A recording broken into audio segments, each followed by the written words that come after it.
Regal Movie Masters. Unlimited.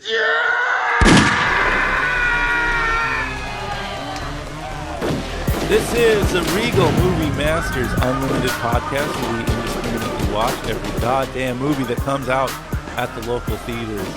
Your movie masters today are Justine. Hi. Brent. Hi. Dylan. What's up? And I am Colin. We got 5 movies on the docket. Count them. You can put out one hand, put out all the fingers. That's how many movies. Thumb. Look at the thumb. That says Poor Things. That's one. The other one is Aquaman 2. Which some absolute legends watched in the same day, which was very silly. Whoa. Then you got the Iron Claw. And hold on now, don't tell me. Oh, Anyone But You, starring Dermot Mulroney. Or Dylan McDermott. and Migration Station, the Dylan vocation. He watched that one on his own, and he's going to tell us about it. So this is the teaser. You gotta wait till the end of the whole episode. You're gonna hear our man talk. Listen. Make no mistake. We are winding down this year. I think this is going to be our last completely dedicated episode to movies. If our schedule is right, we're looking at our fourth quarter tier list next week, along with the movies that come out next week, and then our big award show. We're teasing it out now. We're letting you know we have a big awards banquet for all the movies we saw this year coming out. That's probably 2 episodes from now, and we'll just rip the Band-Aid off here. We're going on in what I'm calling generously an indefinite hiatus after that. So I will say, in all sincerity, I know people get used to listening to things, and it becomes part of their lives. And I'm sorry to strip this from you, all 3 of you. But this is too much. It really is. After a year of movies, all of our lives have suffered greatly. I'm not saying it's never coming back, but definitely the watching every movie every week format is not going to be in effect. So stay tuned, possibly or not. But either way, that's its own thing. The bad news is out of the way. We have movies to discuss. And if you would like to discuss movies with us, you can contact us on our electronic mail service. It is moviemasters760@gmail.com. Once again, that's moviemasters760@gmail.com. And if we get them before the final episode, we can read them on the air and we can commiserate with each other. And there's also an Instagram, which you can contact us at. It's Official Movie Masters on Instagram. Anyways, I got it out of my system. Dylan. My dude, how you living, bro? Doing good. Christmas blues got you down? No. The retail blues got me down. Retail blues kind of got me down too. I think I'm under the weather. Well, I'm officially stating that I'm under the weather. I've been under the weather, but I'm putting it against the guy that we don't have to say this story. This could be a behind the scenes story. Okay. That I tell you later. All right. If you want. Or I can say it now if you want. Tell me now, because otherwise I'll be a hypochondriac. Well, I think I got sick from some man that came to the store that I work at, and he had a mask on, and I was fine with it. I usually don't care. And he was kind of sick. You can tell he was sick. And then when he would come and talk to me, he would take the mask off. Oh. And I was like, damn it. The conversation not. And then 2 days later, I was like, I don't feel hot. Yeah, I'm not feeling too hot either. I'm saying this because I'm very self-conscious of my voice. So if my voice sounds kind of weird and gravelly, now you know the full story. You know more of the story now than I did 5 minutes ago, frankly. But here we are. But listen, what's more important than your health? The movies you watched. And which one are we watching this time? Well, we all saw the movie Poor Things. It's brought back to life by an unorthodox scientist. A young woman runs off with a lawyer on a whirlwind adventure across the continents. Free from the prejudices of her times, she grows steadfast in her purpose to stand for equality and liberation. It stars Emma Stone as Bella Baxter and Willem Dafoe as Dr. Godwin Baxter, and Mark Ruffalo as Duncan Wilmer and Rami Youssef as Max McCandles, and directed by Yorgos Lanthimos, who did a bunch of movies. Bunch of movies that you have a history with and you enjoy. I do, and I was surprised, and it all made sense after I found that out. He did The Favorite, The Lobster, and that Dogtooth movie you can't stop talking about. What about the killing of a sacred deer? That was the one that looked most recognizable. I've seen none of those movies. Oh, I saw this movie. yes. I liked this movie a lot. Yeah. I thought the first thing I said, I was like, this is more of a Barbie and Willy Wonka movie than both the Barbie and Willy Wonka movie that got released this year. It is a high wire act of like fantasy and steampunk sci-fi and horniness that is difficult to pull off without being lame or derivative. But this is just a complete like masterclass in how to just immerse someone in like an alternate unreality. Everything is presented just so matter of fact. You're not questioning why like carriages are being run by headless horses. There are so many details packed in every nook and cranny visually. Such a great foray into surrealism. The subject matter, I was very I read the Marquis de Sade at like a very impressionable age, and it left a disproportionately huge impact on me. Like his writings just are a part of my DNA for some reason, and this movie reminded me of that in the sense that it's like this stuff has kind of like a fairy tale quality to it, but it was just very cynical and blunt and philosophical and sexual, and this movie is a lot like that. And just like if you're reading a Marquis de Sade book or story, it's it's trashy, but it has this kind of elevated sense of elegance to it. And so does this movie. It doesn't feel like you're watching a sexploitation film or like some kind of arbitrary porny kind of outing. Like the Emmanuel series or something that. Yeah. It's definitely not softcore. I don't know if that has to do with the not really being particularly like a male gaze kind of than the technique of filming it. But though there is sex in it, the sexuality is just sort of part of the human experience as this kind of Frankenstein girl kind of finds her way through the world and is just discovering things from scratch. And I mean, I guess it's somewhat of a spoiler, I guess, but it's also the premise of the movie. So you may have heard it's like a Frankenstein thing, which is about all I heard going into it. And I think this is largely because the main character, what's her name in the movie? Bella. So she's a pregnant lady, and she jumps off of a bridge to commit suicide. In those opening frames, I was like, holy shit, I'm sold on this movie because there's fucking color in it. After watching that goddamn Willy Wonka movie just being the most desaturated, drab bullshit, and just most modern movies now just being so goddamn dour looking. Like in the opening shot, it was just like color, bright hues and everything, and then kind of goes into this black and white thing, and it comes out of the black and white thing. They play with the color quite a bit. I guess it's a bit of a Wizard of Oz kind of thing. I don't know. Read into it what you will. But it opens this with the lady jumping off of the bridge, and what happens is this mad scientist, perfectly cast Willem Dafoe, he's got this deformed face. He takes the baby's brain out of the pregnant lady and puts it into her adult body.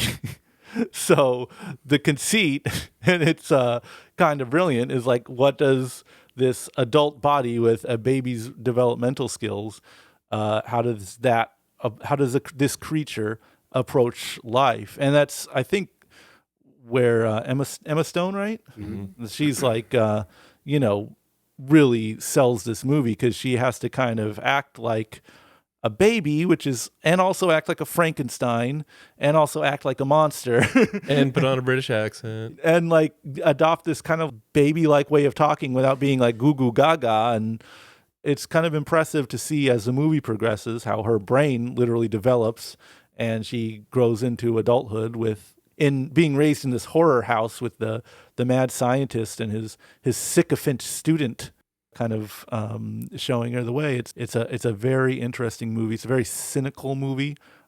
Like there's obviously a lot of just overt feminist ideas in it, right? Like sex positivity and yada yada. And I think in a lot of ways kind of paints women in a bleak way of saying like, oh, well, they want to, so they want to sow their oats and then come back to the weak men after they've already, had their adventures in the world. It's like a very red-pilled MGTOW narrative that's what like the modern woman does. She goes out and she sleeps around with all these people and comes back to the weak guy who has a job in software or something.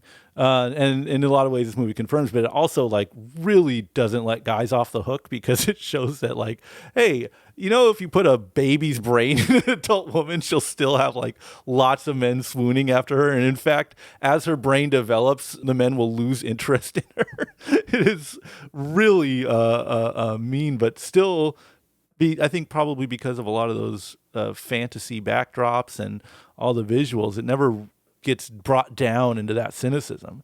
It's still overwhelmingly like a fantastical and fun, underline that 3 times, movie for dealing with such kind of a bleak worldview. But I've said too much. I'll let you folks take the floor here. I agree that fantasy aspect kind of makes everything just kind of absurd and funny. And it's a very funny movie, by the way, like witty. And Mark Ruffalo, very surprising role for him. He plays a cad. He's so Dropping good a lot in of this. C-bombs. He's so funny. Like, I mean, I really like him, but I can't particularly remember what it was that kind of endeared him to me. I don't really remember what it was. Oh, because he's 13 like, going on 30. I'm always angry. Captain, I'm always angry. You know what the secret is? Yes. I'm always angry. Maybe that was it. Whedon got you in the end. But yeah, he's just like this horrible guy, but he's really funny, and you think he's gonna be all like tough and stuff, but he's like snivelly, and it's a really good, every character in this movie is so interesting and unique. And there was a trailer for that Furiosa movie before we watched something a couple of days ago, and I was like, I never once asked, what's the backstory of Furiosa? Yeah, it's kind of a bummer seeing that that's a prequel. Yeah.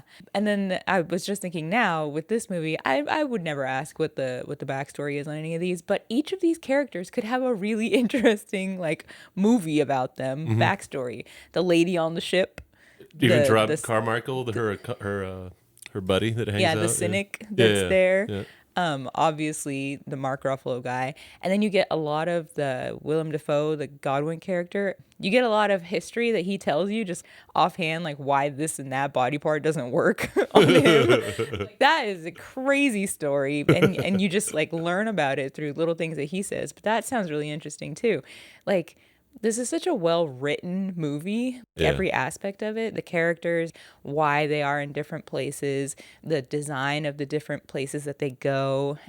It just seems like somebody really paid attention. And I love movies like that, where it's like someone really paid attention and it doesn't feel like anything was like cut corners on or anything like that. It was based on a book written by, I think the name is Gray Alstair, which if I said, hey, make up the name of a guy who wrote this movie, you would probably say, Gray Alstair, I don't know.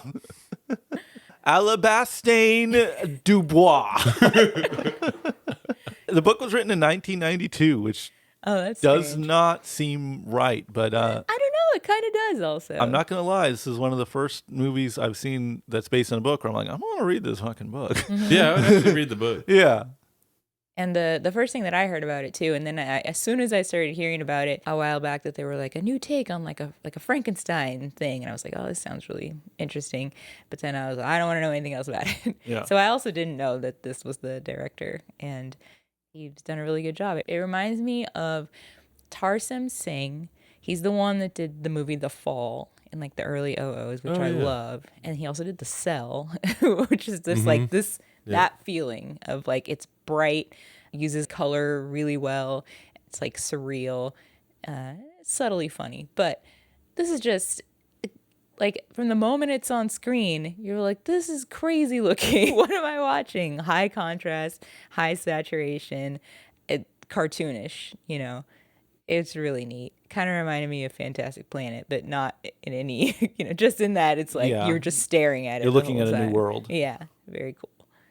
If there was justice in the world, you would take a look at, whoever made the most amount of money appearing in a movie this year, and you would pay Emma Stone more for this performance, because not only, the things that Colin cited, but like she was also selling the physicality of taking a fall, like for the first part of the movie as well. So she had that limp, you know what I mean? And she gets like throughout the course of the movie, you see her healing up and getting better and able to walk fully and not have, impediments both in speech and physical.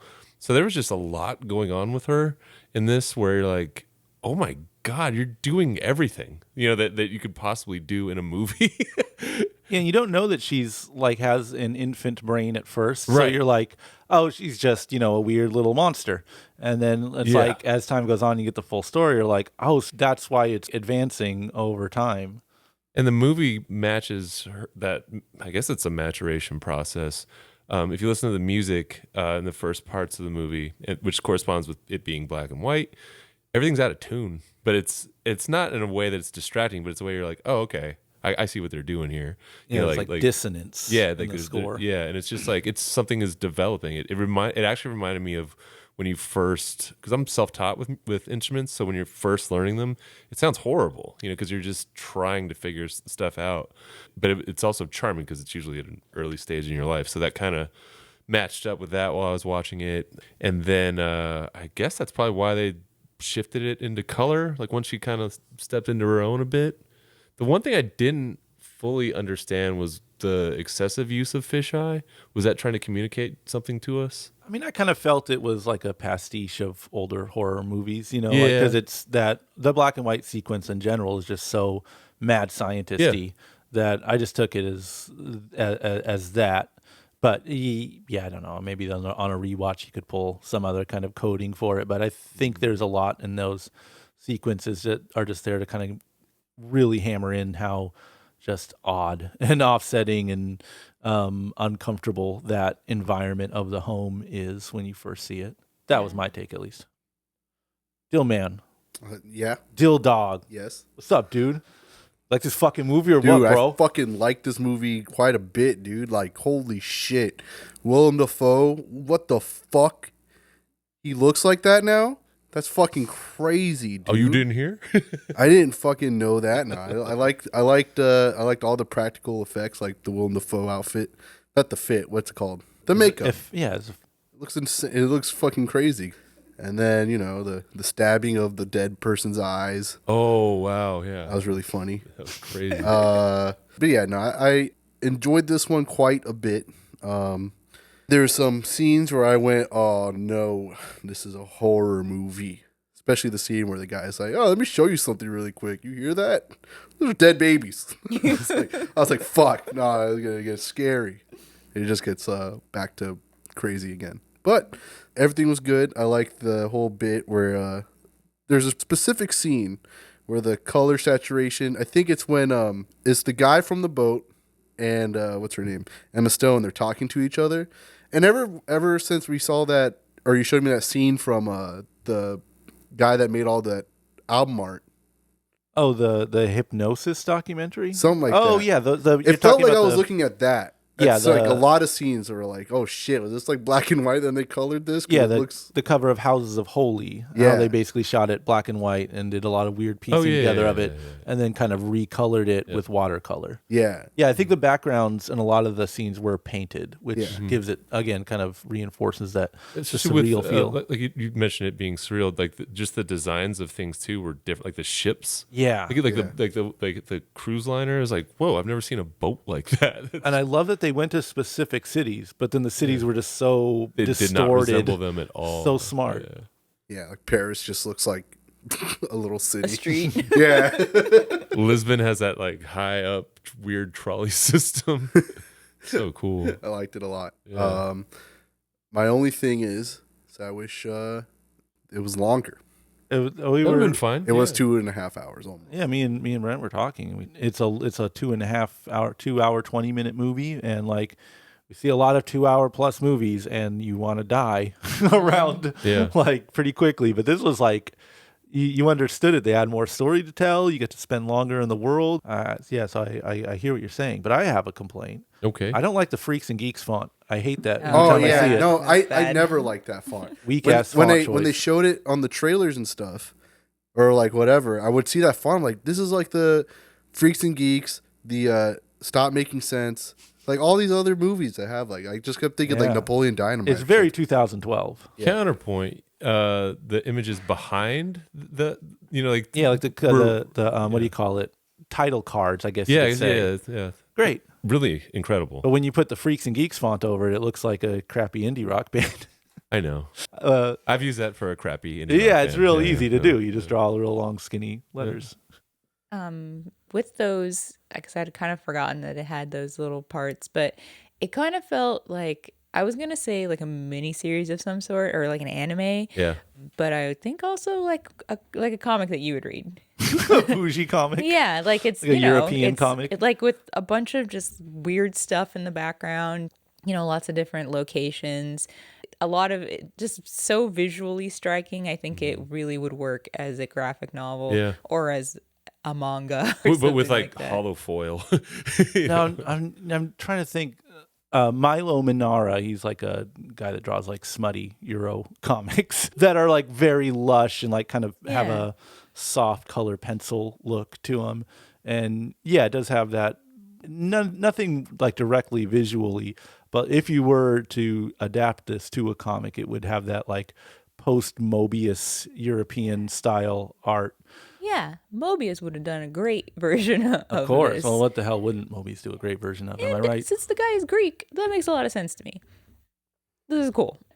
One of the things that really stuck out to me as well, on top of all these other incredible attributes about this film, a lot of times when you have like an elevated, like cool, arty movie, you don't get quotables. This has so many quotables, and which it made me realize, oh my God, I haven't seen a movie in a long time that's so funny that you remember lines right away when you're walking out of the theater. Like I saw it, just by myself tonight, but had I been walking out with somebody, we would have absolutely been screaming stuff from the movie at each other. And in fact, when I walked in, I think the first thing I said was, I must go punch that baby to Colin. That's just like the first thing I said. Yeah, it is definitely, and I don't know why it has to be like this, but you don't connect artsy movies with funny movies, Right. or fun movies, or movies with good lines or whatever. And it's like, I don't mean to, I feel like I keep bullying these movies, but like, give me a line from Holdovers. Give me a line from Iron Claw. Give me a line from, movies that I like that are artsy bullshit, but they just, they're not very fun. Yeah. There's, visually good moments, but there's not good lines. And this definitely has like strong dialogue, strong comedic slant. And it's so nice to put that into your movie so it isn't just so self-serious. I don't know. Yeah, that's a really a side of artistic filmmaking that is lacking right now. Because you can make this is an artistic movie, this is a serious movie, but they're kind of like boring. And not all art is like that. Like there's so much art that is like Silly. fun and engaging because it makes you feel a good thing, not just you have to be like, this is good because it's quote unquote good or capital G good or something. Like you want to see, pop art. And I think that this movie, you're right, like with how fun it is, how bright it is, you wouldn't normally associate with something that's artistic, but it's impressive that it can do that. Yeah, especially after watching like a Wonka, which I thought was not completely fun. artless. Yeah. A little bit of credit, I guess, where it's due. In the 90s and early 2000s, Billy Corgan tried to do a bunch of this stuff in Smashing Pumpkins music videos, but just didn't have the sauce, that this director had. Well, he was just directly stealing from silent movies. Yeah. So. He was just ripping it versus turning it into something fresh. And I can't stress enough how like this movie does not feel derivative of anything. And Right. it's like, there's a million things you could point out and be like, oh, well, this is Lynchian and this is, has the Guillermo del Toro steampunk thing in it. Sure, but also very much so its own thing. It's and 100% just like, its own thing.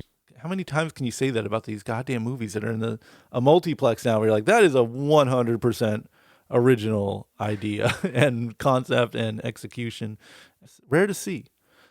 Did it make you long for like some early era Tim Burton stuff too? I mean, it's there, but it isn't. It's as if it was created without the burden of that kind of post. What is it, Edward Gorey kind of like? Yeah. I mean, it's evocative, but it's like it's not. At no point can you go, oh, he ripped off. So you can't. Yeah, it's like all. it's like if Hot Topic never got a hold of Tim Burton. Yeah, and like they could kind of be appreciated in a bubble, and then this could be like an aside to that. But yeah, it's like elements of those things without.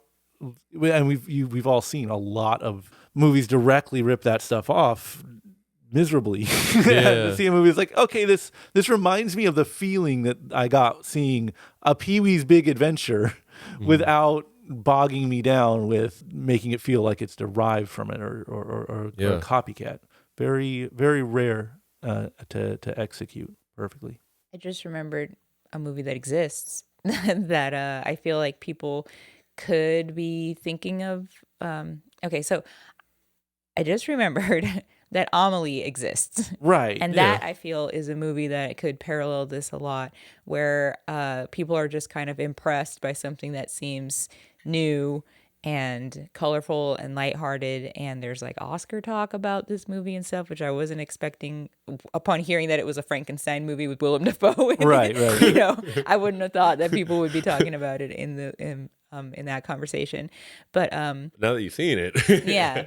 And that was another thing where Amelie was just sort of like widely accepted and then was like everyone's favorite thing for a while. It got annoying. But this is kind of like that too. And it has a crazy fisheye lens. Yeah, crazy fisheye lens, a quirky girl, But Could you see this becoming a lot of people's favorite movie like Anomaly? I was trying to figure that out myself when watching I think it's not as novel. People were like impressed by that sort of a character, because I think that Amelie was very much like it's about a character, right? Not as much as this is about, like, I don't know. Obviously, it stars her and it's a big part of it, but I think it's more about the world. And I also think that the like overt sexuality would be not as palatable. Yeah, palatable. Okay, you can't really like claim it because of how overtly sexual it is. Yeah. There's also, I mean, Amelie is, a feel-good movie all around, whereas this is like, they're showing you dead babies. Like, it is pretty... I felt good, though. It's weird to say something's fun, but also very bleak. But this is a very bleak film, but it is also very fun. Yeah. And I think ultimately, if a movie like Everything Everywhere All at Once was a great example of like a populist film, because ultimately it's like family is good, actually. Hot dog fingers. It's like all the razzle dazzle around it, which is cool and everything. The overarching message of it is warm and positive, and like that's how you get a lot of people to like your movie. Whereas this is not really letting everyone off the hook. Everyone is kind of horrible in their own way, and it is sort of what's the corny way to put it, like showing a reflection of society. It is ultimately saying, and this is speaking of quotables, they really do. I can't believe they said we live in a society. And then she paints her face white, and she puts the ha ha tattooed on her. But yeah, so it's on her inner thighs. I don't know why. I don't think movies that are confrontational, let's say like this, are compatible with that kind of warm reception. Yeah. Amelie is like a love story kind of thing, and this is, I guess, the message is like what the tattooed lady, the madam, says to her, which is just like, oh, she's sad. Yeah, you need that stuff. Life sucks. You just kind of like do the bad stuff, and then you learn from it, and you just take what you can that's good. It's like, all right. I thought those were tattoos as well, but then I looked closer and there's just lace. It was like a tight lace netting thing. Man, I like the lady, the real lady doesn't have tattoos. Maybe she just has a lace overlay. You think it's like an Ed Hardy like style sleeve? That was like her lingerie. Yeah. I don't know. I guess we'll wait for the 4K Blu-ray to come out and we'll really see it. Pour over it. Yeah. High def. Great voice she has. So cool. Such a cool character. And I've said this And I think we're going to stumble upon another film this week that will show kind of the opposite of this. But I really have determined that, like, the different, you say things like, oh, it's an artsy movie, and you kind of know what you're saying, or it's a movie for grown-ups, or so this is a movie for kids, or this is a movie for teenagers. And I think a movie for grown-ups, a through line through it, is like you have to have unattractive people in them.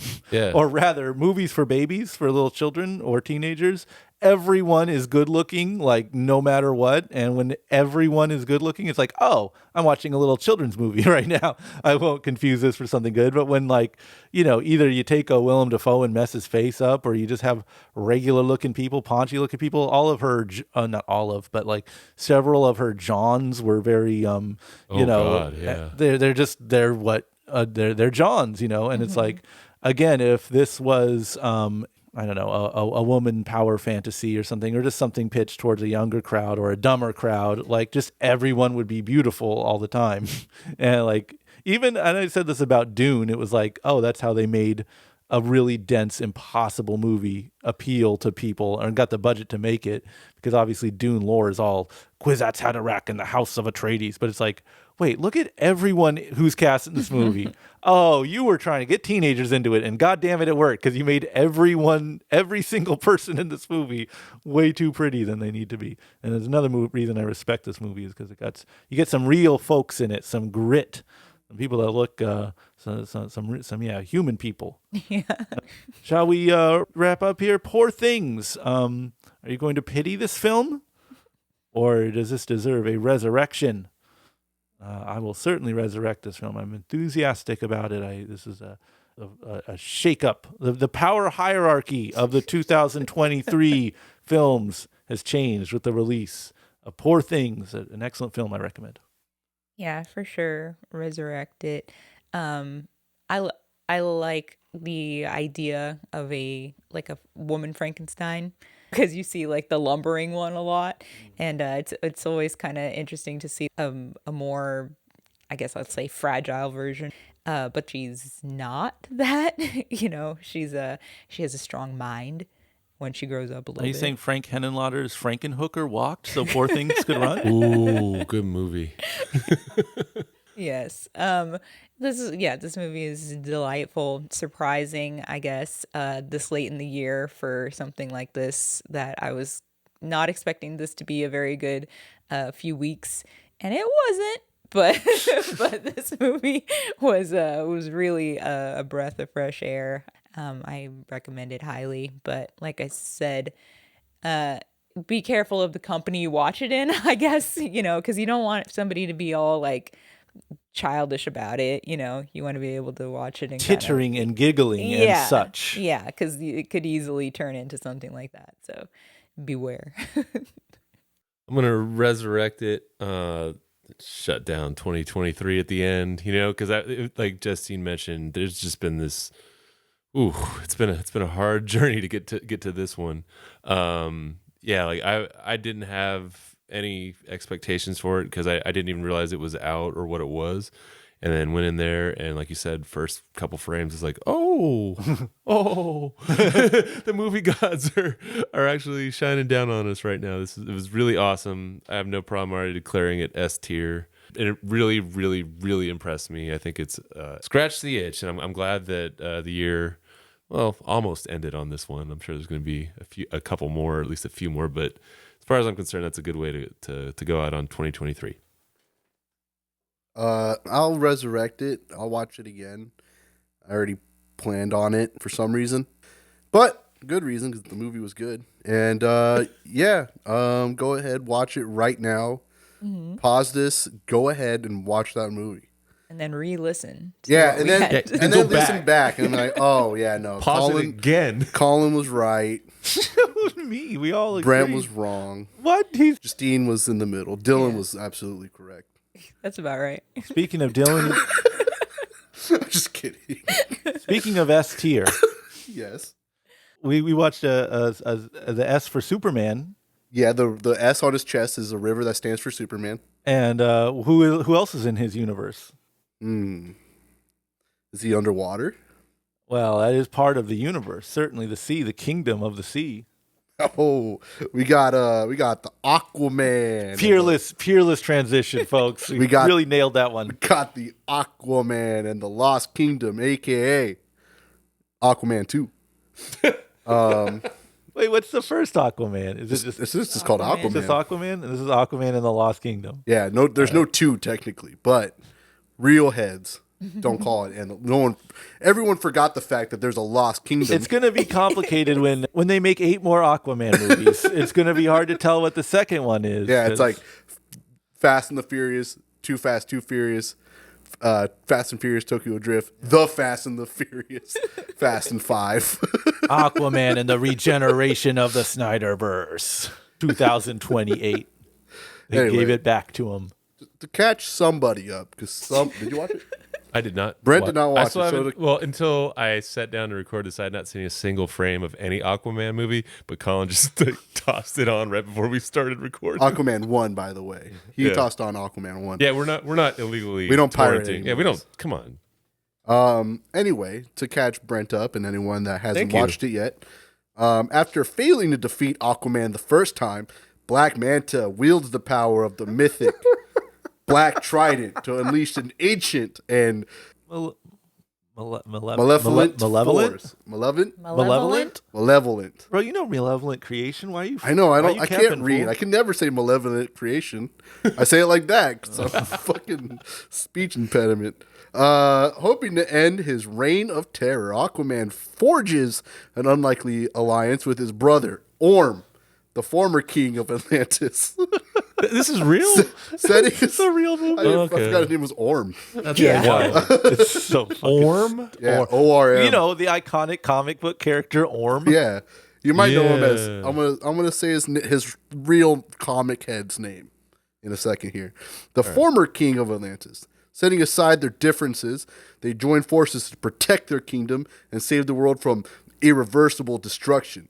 Jason Momoa as Aquaman, Patrick Wilson as Ocean Master, aka Orm. Yeah, I got you. Yaha Abdul Mateen II as Black Manta, Amber Heard as Mira, Nicole Kidman, and directed by James Wan. The legend. Yes. That's it. That's all I got. James Wan did a bunch of great fucking movies. If Really? you wanted, Name, what are accolades. some good James Wan movies that you can recall? Malignant.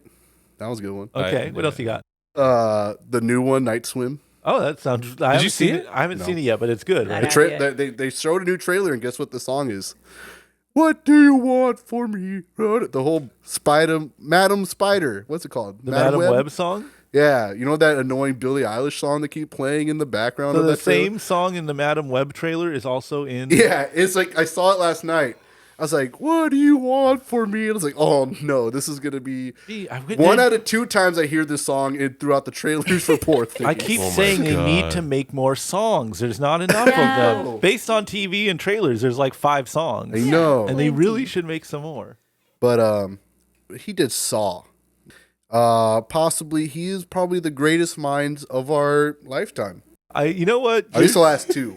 You're Huh? joking. No, you're not joking. I know you're serious about this, but I have to say, and this is one I will give to my film head Dylan. He has converted me to being a Wan head. What? I am yeah, now. brother. I'm No. down. I am a master of the Waniverse. What brought you in? I think watching any one singular James Wan movie is Okay. not an enjoyable experience. No. It's a bad movie in and of itself. Yes. But taken as a whole, his whole body of work, if you play it back to back, not even in chronological order, if you just watch, I think I've seen every James Wan directed film. It's awesome. And listen, the man does not have a cynical bone in his body. Everything he does, he is 100% sincere about. Like you watch a lot of like movies, let's say Mission Impossible, right? Like that's kind of a cynical film because it's like, oh, you fucking idiots are gonna love this. Guy's jumping over a mountain. I feel like Tom Cruise knows Tom Cruise is smarter than the movies he's making. He is talking down to his audience. He's like, I'm going to give you guys a dumb little package and you're going to take it home and eat it, you little pigs. James Wan, I think, genuinely believes in everything he films. I think he is 100%.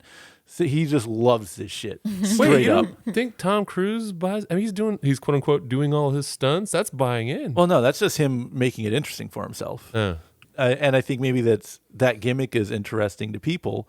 And he's like, what do you call it? Like a neutral good. I don't think he's like a pure fucking demon creating Wait, slop Tom- for the Tom masses. Cruise or Tom James- Cruise. okay. I don't think he's like evil in his cynicism. I'll think of a better example down the line. But with like a lot of these movies, the big blockbuster movies, they're like, oh, you fucking idiots will eat this shit up. Indiana Jones. There we go. That's That's a better example. That is a It's a way better cynical, example. eat this fucking slop, you little piggies. Harrison Ford's a notorious cynical person. Yes. You know what I mean? Like grumbles through interviews and stuff. Tom Cruise really doesn't do that. So yeah, And- that's a way better example. And has done artsy, has done like real movies, like he is a real actor, and then it's like, fuck, I gotta do this bullshit. Whatever, you fucking idiots are gonna eat this.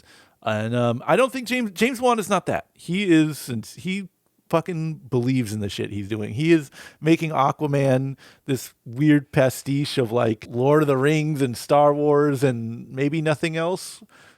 What else? What other notes are there in this? Like a kind of a buddy cop thing.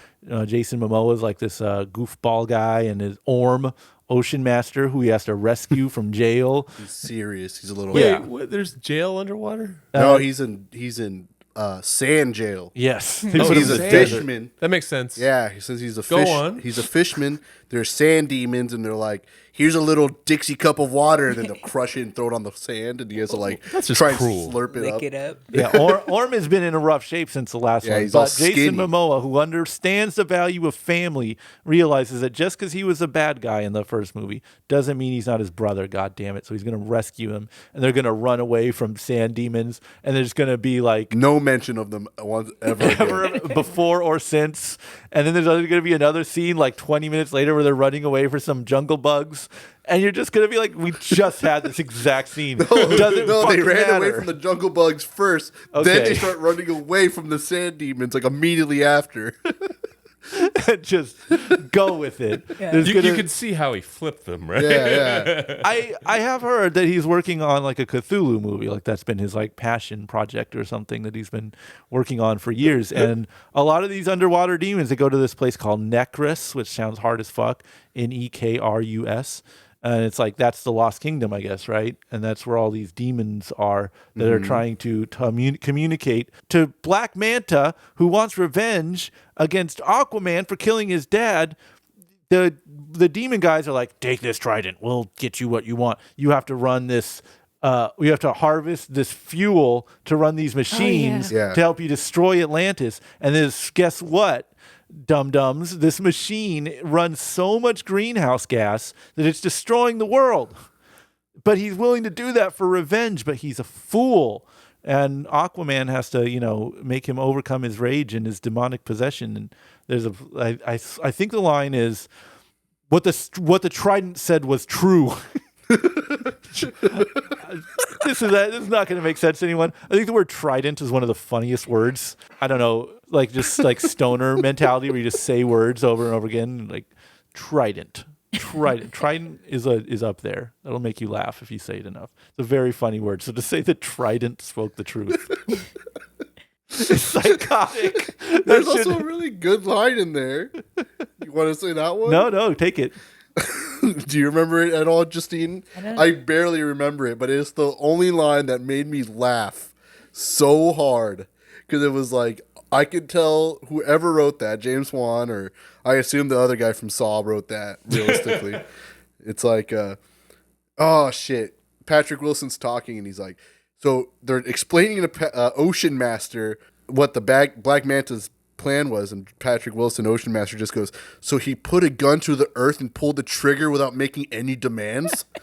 And I was like, hell yeah. This is fucking awesome. Welcome to cinema. He put a gun to the earth, pulled the trigger without making any demands. Like the sickest fucking line I've heard throughout this entire 2023 year calendar. Is that like there's like that Metallica song where Hetfield's like, shoot me again, I ain't dead yet. Yeah, And yeah. as he was saying that line, I heard Hetfield like overdubbing it with that. No, Hetfield saw that shit and was like, damn it, he got to me. Yeah, twice. I He should got have it shot first. the earth I could without have- making demands. I could have gone for at least 32 bars with that line. God, repeated over and over again. I was like, fuck, where did he steal that? Because that is such a good line. Like, where did he get that from? For Aquaman 2, for fucking Ocean Master to say that about Black Manta's setting the world on fire plan. I love all these fucking words I'm hearing. So psychotic. Justine, how about some voice of reason here? Obviously, we're just smitten by our crush. We're just smitten by our crush. We're deep DCEU heads. You know, we're just showing up for our we're being fanboys. Why don't you come in with a more objective take? Objectively, I don't understand why these movies have to be so complicated. Like the lore. Yeah, just what was complicated? introduced. The Necrus was communicating Yeah. through the Trident to Black Manta, and talking to him so that to give him what he wants, which is revenge for the killing of his father by Aquaman, who is the king of Atlantis. Reluctantly now, because he defeated Ocean Master, who was the previous king of Who is Atlantis. his brother. And he's Yeah, because brother. of the fuck, they have the funniest name for the fuel. It's like the Oricron. Oral calcrum. Yeah, the oral calcum. Rolls off the tongue. Yeah, oral calcum. Because of the fuel that they're That's harvesting. what it says. They need to go to the 5 vaults where Atlantis has long since buried away the oral calcum for them to charge up their machines that Necrus communicated through the Trident for them to build so that he could destroy Atlantis. Okay, why does Necro, whatever the man is, Because Aquaman's dad imprisoned him long ago because the demon people were coming over. Yeah, and their then so old gods. his dad put the curse with his blood to seal Yes. the deal. Yes. To freeze the Yes. bad guys. Which Yes. were the Froze them. demon He souls. froze Yes. them, and the only way to unseal them is with blood from the throne, which is where you could get the Aquaman. Yeah, you get Aquaman or his Okay. kid or Orm or if they're not available, you could just get the baby that he was playing with. It's the Chekhov's baby. If you show a baby in the beginning of the movie, by the end of the movie, they're going to need to use his blood to unseal the Necrus. yes. What is complicated about this? Yeah, what do you There's what, greenhouse gases that are destroying the world. The oral that are calcum in Atlantis. that they're using underwater is creating so much greenhouse gases that the Earth can't take it. well, that the ice is melting. Well, so only that with the blood of the throne of the Atlantean king. Atlantis. What is so I love that he threw his complicated? chair during that. You're looking at the board I have with all the red twine. Just see, I think you have to ask the more important question. Where did Black Mantis find all these people to be like, let's fucking fuck up the Earth? and he pays them. Yeah, I don't know, And, like, they were all like down to wear the silly outfits and just like stand around and just burn the Earth. They're like, okay, put these on. Oh, we're going diving. We're going diving. Yeah, they're like above ground constantly. They don't need fucking Black Mantis crew has like fucking what's it called? Scuba Gear. And like they're just like on Earth. Yeah, They're on not computers. like or they're not in the ocean. They're above ground. It's like very Saturday morning cartoon It G.I. is Joe. so yeah. It is. I Just felt like I was cartoon. watching like a Beastie Boys music video. I was like, oh my god. that got me excited. Yeah, that's what I'm saying. Did they play Sabotage? No, Oh, they that played. makes What was that boomer rock song they played? It's like it a was Rolling a good Stones one. song, right? No, I think Sympathy for the Devil. I think it was I think it's a Creedence song, but I Oh, forget which yeah. one. They're all kind of a swamp rock joint, Right, which they right. do a dubstep remix. They played of it at the like end. twice. Yeah. They played it in the beginning of the like chase scene, and then it stops, and then they play it again. And I was like, why? Yeah. God, what is the dubstep song? It's Born to Be Wild? Steppenwolf? No, there is Born to Be Wild, but there's another one too. Hold on. They really did Born to Be Wild. And Yeah, but Aquaman. all Okay. dubstep. In No, the they credits. did. You're wrong. In the credits, I'm saying. No, the trust dubstep you. one is. Hold on, I got It's it. Steppenwolf. There's that one, and there's another one. I saw a trailer that was like it was a old Willie Nelson song, but it was done like in like Tears for Fears style or something like that. Sounds awesome. Yeah, it was punished. Oh, it had an electronic beat, so it was like a little bit of like. Justine, you read a lot of Aquaman? I know you're a DC head. Comics.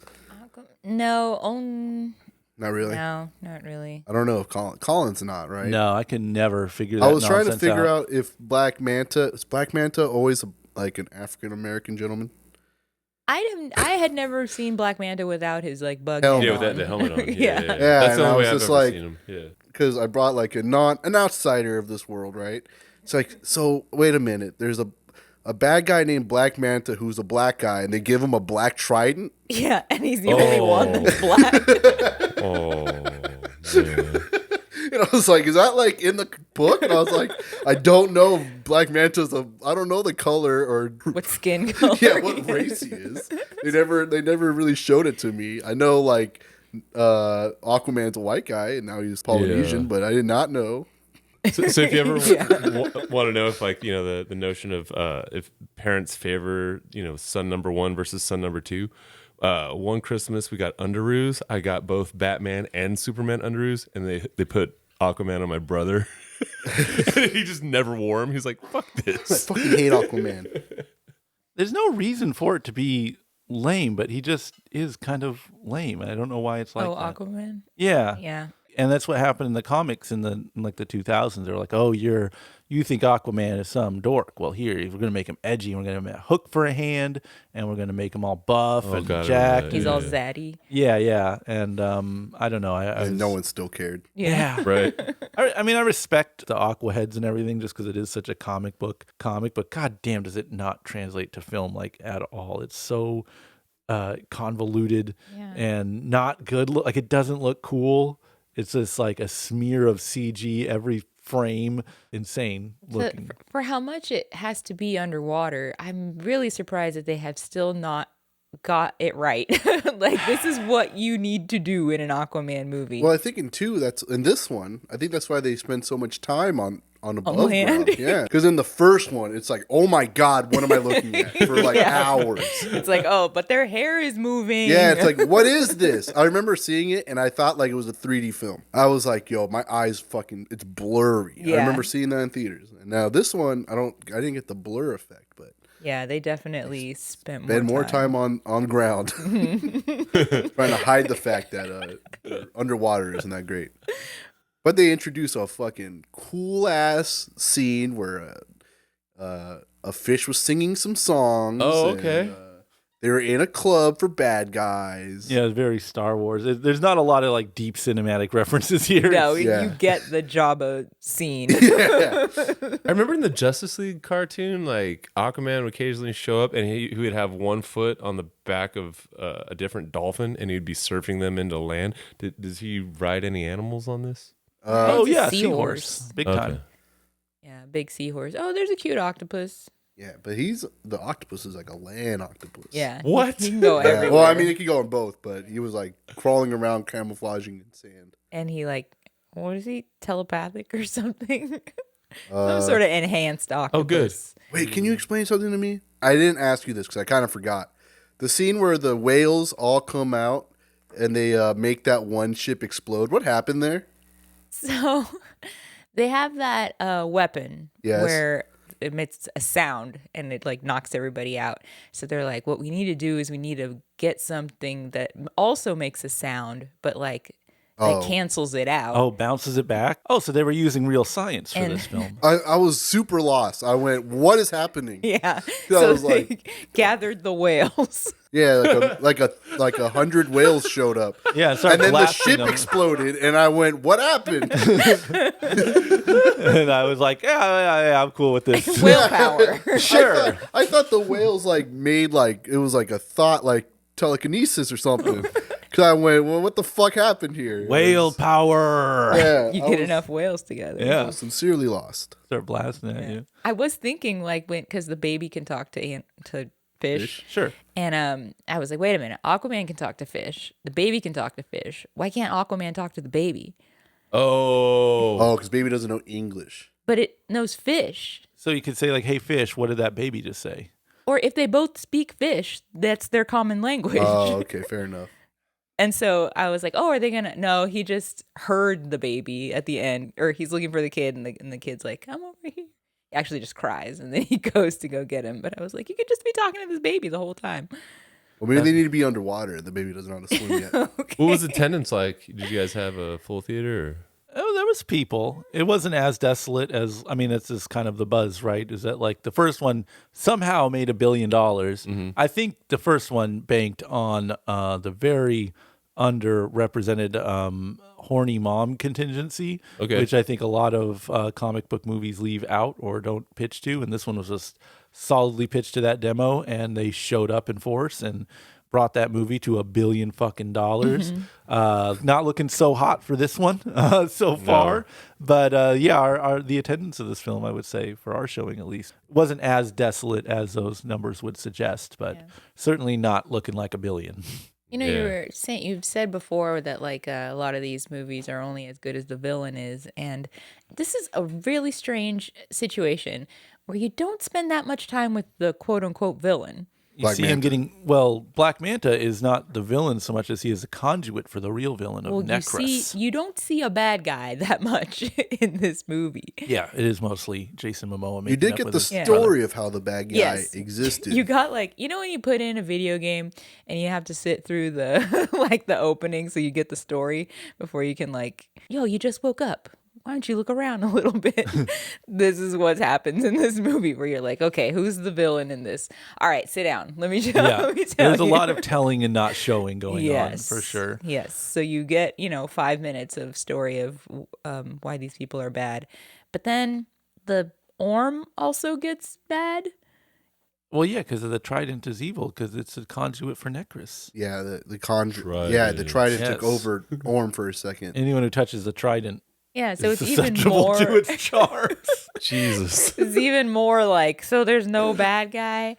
The bad guy is Necros, who that's like in Thor, the ice giant guy. I know. And Necros does come out and then just dies immediately. Yeah. So like so unsatisfying. Yeah, no, because they spend so much time fighting Black Manta. Yeah. And then once Black Manta gets defeated, Orm gets the Trident, and then all Aquaman does is like, brother, you're my brother. Stop it. True and that. Then, It is. Truly a barely an inconvenient situation defeating the worst dude in the whole Aquaman universe. Yeah. He was dusted within to say minutes is generous. Maybe not a minute. Yeah, because he comes out, then what? They just kind They of throw a fucking trident at him. Oh, that's right. Oh yeah, he catches his trident, and then he throws the trident through the trident, and it kills the guy. Yes. I was trying to remember what the fuck happened. I was like in my head, I was like, Amber Heard did a whirlwind on him or something, right? Yeah, she throws something at him, I think. Like a rock.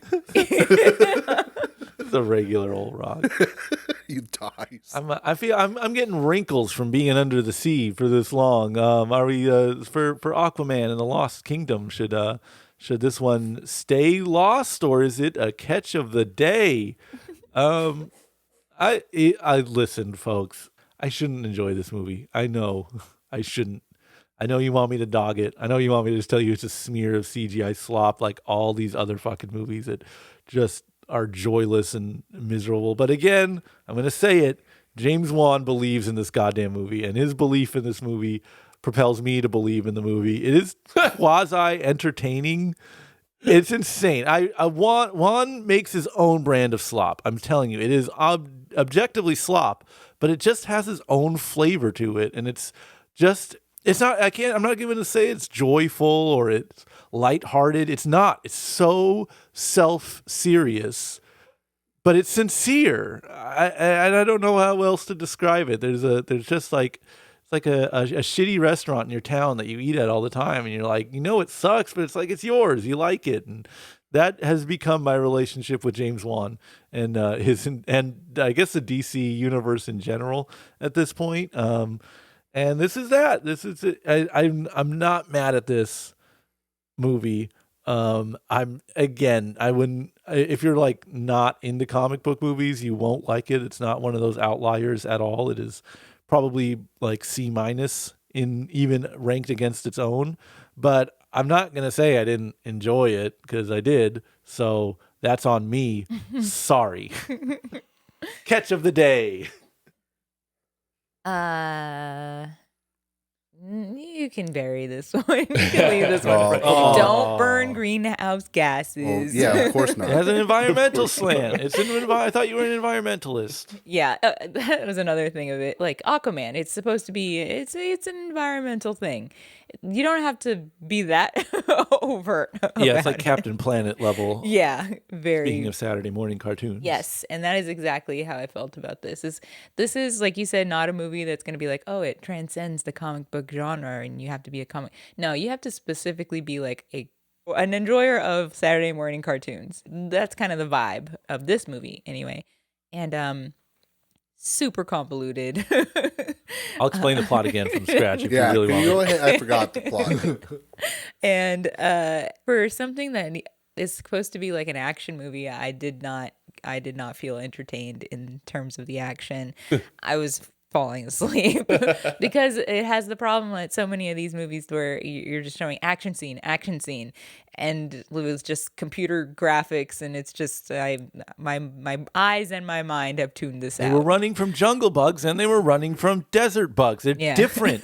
Jesus. Yeah, then they were running from Black Manta. And then there was a swimming away from chase them. scene underwater. And then there was a different chase scene underwater. Yeah, there was a lot of chasing going around. Yes, a lot of chasing, which I don't know. And not really any standout performances, I have to say. Like, everyone is just kind of... You didn't like Randall Park? He is the most, like, animated part of the movie, but I just thought it was so strange that he's so prominent in the Marvel and DC universes. That kind of always throws me off. I'm like there are only 5 songs. Apparently there are only 10 actors. Like, they just reuse them all the time. But yeah, I don't know. If you like comic book cartoons and Jason Momoa, Check. Yeah. This is catch of the day, honestly. Jason Momoa looking good. Patrick Wilson, always great, like on screen. Such a great actor. Nicole Kidman was there. What's his name? Dolph Lundgren was also there. The Amber Heard Technically was there. And what's it called? Aquaman's dad was also there. That was cool. And so was Black Manta. So if any of these people and names like really, really like fucking like gets you stoked on stuff, go ahead and watch it. That was actually the tagline for the movie. Yeah, why are you reading off the poster, man? Yeah, you know, any of these Jeez, come people- up with your own stuff. Any of these people get you getting fucking tired. stoked. Aquaman, the Lost Kingdom, baby. And you know, it's crazy. You don't even really know there's a Lost Kingdom until like the last 30 minutes. for it being in the title. Yeah, it's like, oh wait, they're in the Lost Kingdom? It's like, wait. We'll get to that. We'll get to that. Yeah, it's like you forget that that's what the movie is called until like the last 30 minutes when they finally get there and they're like, this is the Lost Kingdom. I saw it. Oh, I have a question also. What's that? Were there any hidden Annabelles? That's a good question. Oh, you know, I The don't first know. one had some Annabelles. No. Yeah. Yeah. Like floating in the junk debris. Easter eggs for real wand heads. And I didn't notice any like Wandaverse. I kind of don't like when they do that. Like When the it- bad robot guys. and Well, all listen, when you're dealing with a genius like Yeah. Wand. Yeah, because Annabelle, I think, shows up in Shazam too. So there might, I don't know, maybe they use their Annabelle's They use them Easter all. eggs. They're out. 'Cause that was this year too. So maybe they're like, you can only use one. I'll put it in the scene where he sees a child therapist. But Yeah, we're not going full Stan Lee on this. Okay? yeah. Damn, like a Saw tag, like a Billy the Puppet tag. That'd be sick. Dylan, what else we watching this week? Oh, well, sadly, I couldn't watch this one, Colin, but you guys did. And you tell me if I got the right story, if I got it correct from the trailer that I'll I had fact to check watch. you. I'll fact check you. Thank you. Anyway, you guys saw Anyone But You. Despite an amazing first date, B and Ben's initial attraction quickly turned sour.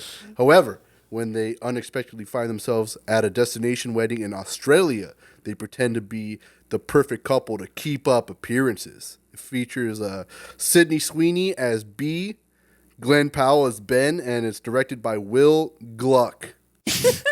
That's not a real name. Don't lie. Don't That's what I got from the why trailer. are you making jokes? We're supposed to really tell That's people what I who got from the directed. trailer. And you're bringing up fake names of fake Jiminy people. Glick wrote this? This is that's the name I gave a cop when he asked me when I was like 15. What's your name? It's Pat Scurvy. James Grump. You directed a film I really liked. You said that Sydney Sweeney lady is from Euphoria. Yep. Is she from anything else? Night Teeth. What's that? She's got like she's got like 2 minutes in this movie called Night Teeth with her and Megan Fox are vampires for 2 minutes, and like they put them like above the title just to like it's exploitation. You'd love it. They sucker you in. They're like Sydney Sweeney and Megan Fox are vampires. Well, I felt like Night Teeth. Yeah, they gave this woman like a very big vehicle. She's like a super like she's in this. This is our movie, and like she appears to have. I don't mean to be rude, but like the acting ability of like a Disney television star. That's generous. I legitimately assumed she just came from like that child acting world, or she's like a TikToker or something. Because when you have this much screen time and this much words that you have to say, it does not suit her well. They're trying to make her happen. You know what I mean? Like as a lead, and she just doesn't have the chops. Yeah, but that Euphoria thing got like sunk. As a proud non-Euphoria watcher, I was like, I was so pleased to see the fall off after that the weekend show came out, and everyone was like, "This is terrible." And also, now that we're rewatching Euphoria, that was bad too. Oh, I didn't realize that happened. Yeah, and I was like, I could have told you, it's just a bunch of like adults pretending to be teenagers doing drugs and having sex. It's not interesting to me. Yeah. But yeah, it's all the more reason not to watch that fucking show if this lady is the breakout star of it. This is, I guess it's like a raunchy rom-com. I told Rent immediately after watching this film, I was like, I'm drafting an apology letter to No Hard Feelings. Like I didn't know Hard that Feelings. Jennifer Lawrence? Yeah. Like that was basically the same movie. I mean, plot aside, but just like sweet romantic stuff and then raunchy comedy, and then sweet romantic stuff and then a raunchy comedy part put in. And like, whereas No Hard Feelings was just kind of boring to me, this was like bad. The new low. Yeah. The raunchiness wasn't quite like effective. I feel like they must have had a PG-13 cut and an R-rated cut, and they're just like, let's see what the fucking Jennifer Lawrence titty movie does. And if it kills, we'll put in the naughty stuff. And if it flops, we'll take it all out. Then that movie did well enough. They're like, all right, put in the naughty stuff, because it's so forced and like unnecessary. Like this could easily be like a PG rated, feel good, not Lifetime per se, but or you could have done like that Clooney movie with I think it was Julia Roberts. Yeah, it could have been like that. They could have played it like that. Inoffensive, bland. Yeah. I'm assuming is this an R-rated movie? It is. Really? Yeah, there's like titties and kind of, and there's and a lot there's of cussing. Implied fingering of the asshole on the cliffs. Remember that? There's a lot of cussing? I think there's a little bit of penis. There's a lot. Yeah. There is a little bit of penis. Yeah, you can't show a little bit of penis and not get an R rated. Yeah. That was surprising. But it's not a fun R. It's not like... it more than it seems like they filmed it two ways. It seemed like they went back and filmed those R-rated Yeah, scenes. they just crammed them in. Yeah, they just had this PG-13 movie, and then they were like, nah. Give it some edge. Raunchy. Edgy, that's what it says. Especially if we got the Euphoria lady in it. They're going to want to see scandalous stuff. Yeah. But it's still, the bones of it, the foundation of it is still just like a very aggressively generic rom-com. And they don't even do the thing that rom-coms do now, where they're like, I hate silly rom-coms, they're so dumb, and then they do become a rom-com. It's just like flat-faced that, and then they try to insert these crude comedic parts in it, but it's like, Farley Brothers, it ain't. Everything's telegraphed too. Like there wasn't a single joke that you didn't see coming, even up to like half an hour before. Oh, I'll give you there was a few like just dialogue bits that were funny. I did have a couple laughs. We did like the Australian gentleman. Yes, there's a big lummox of a character. Yes. And the lummox character is always funny to see. Yeah. I feel like this was probably there's probably like a Shakespeare play that this was based on. No. Or like Jane Austen. No. I swear, if you look at, there's like quotes that are like arbitrarily thrown in like on walls and stuff. Yeah. And like it's weird. Oh yeah. That was an awkward way of making a movie. Yeah. It is a true like the comedies in the drama days, if you want to put on your frowny mask and your sad mask, like the definition of comedy is everyone gets together in the end and is able to have sex and procreate. And this movie is like that, where everyone in the end just pairs up and gets to presumably find a match. It's like a Midsummer Night's Dream or something like this. And it kind of has that pacing, but in no kind of like committed way and not framed in a convincing enough way. And I mean, maybe it's like really obvious and I'm just a dullard because I'm not really familiar with the theater, but yeah, it's tonally confused. I think is that's what we can pull from That's this. generous, yeah. And yeah, just not a very fun time. Who's that man? That Glenn Powell guy? Was he in any? What's he from? He's got. I just see Buying him as steroids at the gym. I don't know. I see him as like memed because he has such a silly face. Yeah. That is a big old head with just tiny features. It's like a drawing. I always forget the name of the movie. It's not Devotion, is it? Oh, the airplane movie. Yeah, with Yes. Jonathan Majors. He was a pilot. Yeah, it's him. Okay. Yeah. There you go. He was in that. And he was in the Top Gun Maverick, which I did not see. Oh, okay. Yeah. Oh. So basically, he yeah, flies yeah. planes. Yeah. You need a man, like a normal man. Yeah, normal man, please. No charisma, please. Hold the charisma. No. I don't want people to remember you. No, I want nothing discernible about this man. Just Man. straight off the assembly line. Ken man. doll. Yeah. Yeah. Don't make him too good looking. We don't want like, Unmemorable. but don't make him ugly. This is the example I was talking about when I was like, I know when a movie is bad or for dumb people when just everyone is like weirdly attractive. Yep. And this is just like, okay. And they're attractive in this very like manufactured kind of plasticky way where it's like, yeah, no one's actually attractive, but they're all, qualify as good looking by every normative standard you could bring out. And it's like, oh, it's like if someone had like, a wonky eye. Peter Falk walked on screen, they would just have a meltdown and the whole film would collapse. If Steve Buscemi wandered on set, they would just have him dragged off with armed guards because, like, heaven forbid, you have a goofy looking person in a movie where everyone's just a mannequin, and it's just so bleak. I felt like they were like issued a checklist, of like, who to cast and make sure you have this going on. It wasn't like from the heart. You know what I mean? Like, it wasn't just like, no, this character needs to be this. It was just like, well, we need one of these. We need one of these. We need one of these. It was just, meet cute, check. Yeah. It seemed there was people in the audience with us watching it. They loved laughed. it. They liked they talked through it. It's the whole goddamn time. That No Hard Feelings movie had people liking it too. I think there does need to be romantic comedies that you go watch on a date, and I guess crude humor is kind of part of it now or something. Yeah. But and we watch our fair share of rom-coms. This is what was that really generic one that we saw a while back? You have to narrow it down. The other Zoe? Yes. That's my kind of rom-com. You can't hate it because it's just so bland.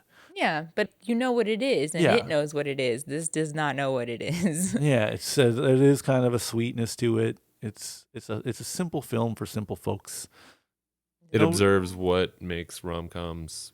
Yeah, Work, and I have yeah. no problem with one of those kind of movies constantly, like just being in the theater every 2 weeks and shuffling it out and putting a new one in because people got to go on dates. It's a classic, but man, this ain't it. But again, the audience seemed to like it, so I could be cuckoo crazy over here. I could be an old grump. For clarification, there was not like an audience. Half dozen people at this point is a goddamn Yeah, audience. it I'm was like sorry. we were half of the audience. Oh yeah, we were. That's a half dozen. There was at least 3 other groups, and by groups it could be as Two two. There were under a dozen people in the theater. And there was Right. laughter had, not Yeah. from us necessarily, or not intentionally, but Yeah. There was a lot of weird things in this movie. First of all, like the conceit, they like each other a lot. You see that and you're like, okay, we see how this is going to go. And then they hate each other, like unreasonably just hate each other. like a blood feud Mean almost. to each other. Like you would never think of even strangers talking to each other like this or Yeah. having this much hate for each other, all because of a miscommunication yeah, that she could have didn't. been like discussed at any point. He's mad because she left his apartment after they didn't sleep together. Right. She just fell asleep at his house. Yeah. She doesn't know this guy. They just met that day. But they have like a fun time and they're just talking late into the night. She falls asleep. And then she leaves in the morning. And this makes him so angry. He just tries to play cool in front of his friend who comes over. And he's like, hey, what happened to that one girl? And he was like, nah, nothing, whatever, because he's mad. And then he just says mean things about her, but she's accidentally eavesdropping. So then she's angry. But that's understandable that he said this bad stuff about her and she's like, okay, he sucks. But then him to be super upset about her leaving, it doesn't make any sense. Well, even him, saying what he said to the friend throughout the movie doesn't have the temperament of a person that would want to hear, yo, I kicked that, blackety blank to the curb. You know what I mean? That friend doesn't exist in life. Right. I don't know what this character is. Yeah, that was a weird. Y'all white people are crazy. There happens to be 3 black people in this movie. 3 black people in this movie. I'll put the paper bag commentary to the side. Yeah, they for were now. shoehorned in. But there's a brother and sister who are Glenn Powell's friends. Somehow. Just cuz. Yeah. And this is like in the Like other deep Zoe, friends. how Yeah. Zoe has like oddly deep. how Zoe has her black friend and they're like, why are we friends? This is like that. Like he's like a stockbroker guy. And the other guy a is nod to his Dark Knight. The guy's like a hippie cameo. Buddhist. Yeah. What? It made no and sense. he makes like these not quite racial jokes. He just kind of throws in, that's white people stuff. Like what? Yeah. Why? What does that make? That I don't think you understand what that means. You're just throwing it in there. Yeah, and you're not you can't say this from your parents' beach house estate. In Australia. Yeah, like right on the ocean, like sprawling, like multi-millions. It's Like, very confusing. That character made me uncomfortable. yeah. And whereas Ticket to Paradise, the movie that everyone's talking about still to this day, Yeah, I just mentioned it. that was like my awareness of like, oh, they just make movies to take celebrities on vacation to. No one in this movie is a big enough actor to be like, we'll bait them with a vacation to Australia. Yeah. And I kept waiting. I was like, they're not really in Australia. This has to be just stock footage of Australia, and then they're in a house. But they're like interacting with the environment. It seemed pretty Australia-ish. So I don't know why they're really baiting them with this destination movie. Oh, I don't think it was that. I think it's like, like certain geographic locations Cheaper to provide film. financial Right. incentive for you to film there. But goddamn, how much incentive could there be? It's like tourism board, suppose. because like think about what they were showing you in that movie. That's a tourism board. That movie. opera house, like a lot. Yeah, and then like some of the beaches. Nothing in the movie was dirty or yeah. or Fair like, enough. like seedy. It was all just like, look at how beautiful Australia is. Listen, you little dumbass that watches Euphoria. You need to come to Australia. Jeez. Maybe you could fall in love with Sydney Sweeney in Sydney. This is just tinfoil hat enough for my takes. I'm riding with this theory for sure. It's a commercial. Yeah. Yeah. For Australia. Or just paid for by the board. tourism. But I board, don't know yeah. I feel like you would get more views on like just a YouTube You would. sponsorship You would. because But they didn't think that at the time. yeah. We got some right stars here. Hey, right. Make a She's in movie. Euphoria, right? Make a movie. There is a koala. That's true. Credit where credit's due. If your scale of movie is has koala or not, you're gonna have to slide this one over to has koala. I'm glad they didn't like make the koala like a joke or like punch it or like accidentally jizz on it or something. No, Just just a nice koala. Yeah, just a good koala. Cool little chill Good. moment. All right, so we got good koala and like really funny surfer dude. Yeah. All right, there's There we two go. good It's things. not There you go. completely. There's your Christmas bow. Yeah, but it is pretty much of a slog. Okay, so wait, what the hell is this movie even called? What's the name of this? Anyone But You. Is it Anyone But You, or Will You Do Just Fine? I will Wait, any movie but this movie, or this movie is fine. You're calling this movie back after a first date. I'll say any movie but this movie. Yeah. I might literally say any movie but this movie that's in theaters right now. Yeah. Like, it's fucked up to say Aquaman 2 is like a banger next to this, but like, yeah, if you could choose between Aquaman 2 and this, I'm saying go Aquaman 2, baby. Get that, get your eye sore. Literally make your eyes hurt watching that movie, then have your soul hurt watching this cardboard-esque performances in this bland, gross, confused movie. What do you think, Justine? Yeah, any movie but this movie. This is a bad movie. Yeah. Like straight up, it's just bad. It kind of seems like something like a 14-year-old wrote. You've seen these movies, you know they exist, so you kind of write your own and you're not good at it, but you're like, and then he throws off all his clothes. He thought there was a spider on Oh it. my god. It's gross. It does. None of it makes any sense. None of it is believable, even in a rom-com cinematic sort of way. It's really not fun to watch. There's some funny parts ish, and there's some things that are funny to make fun of, but it's not worth watching the movie to get to them. The chemistry is insane. You have to give them Oh that. my god, it's like they're not even on the same planet. It's so bad. Yeah, any movie but this movie. Throw on Human Centipede. I don't care, because I would never, ever, ever want to watch this thing again. I could not believe that they're actually trying to make Sydney Sweeney happen. She's not good at all. She's horrible. I'm curious to know what she does in Euphoria because she's so bad at acting. Remember when the first 2 frames of the movie started and I went, oh, there it is. She was just bouncing into the scene. She happened to be jogging into the coffee shop. Oh, okay. Yeah. Euphoria, she just takes it all off. All right. And That means that's it. she's basically not wearing anything in this movie. Yeah. So I guess if that's, if that's what what it you is. like about her, then this is a lot. Dylan, we can't be at the end of this. We can't end on such a dour note. No, I wish. Because we got 2 more movies. Oh boy, what's one of them? Well, Iron Claw. I didn't see that shit. Whoa, is that a first for you? Kind of, I Yeah, think so. Colin was being a little scared. I was being a little scared. Yeah, I don't know. Yeah, he's I like, think it's because you were getting sick. Shh. Don't give it power. Don't give it. That day has already passed. anyway, that was Iron Claw. The true story of the inseparable Von Erich brothers who make history in the intensely competitive world of the professional wrestling in the early 1980s. Through tragedy and triumph under the shadow of their domineering father and coach, the brothers seek larger-than-life immortality on the biggest stage in sports. Features Zac Efron as Kevin Von Erich, Jeremy Allen White as Kerry Von Erich, Harris Dickinson as David Von Erich, Stanley Simon as Mike Von Erich, Holt McCullany as Fritz Von Erich, the dad, and this was directed by Sean Durkin. And only me and I think Brent saw it. Yeah, I saw it. What are their wrestler names? That's They're it. the Von Erichs. They just called Von Erichs. They're not like That's like their name. Well, that's their fake name. Like in real life, Oh. they have a family name. Is it? And they are really brothers. Yeah. Okay, and then in wrestling, they're fake. They should have put a cool name like the Power Rangers. Yeah. Well, I don't know why wrestling don't listen to me. I have good Paw ideas. Patrol. I mean, Yeah, I think should have they gone already as a tried Paw that. Patrol. Tried that in early 90s, late 80s. Wait, so how many of them? I heard a lot of Eric. How many of them are there? You hang around 4 of them.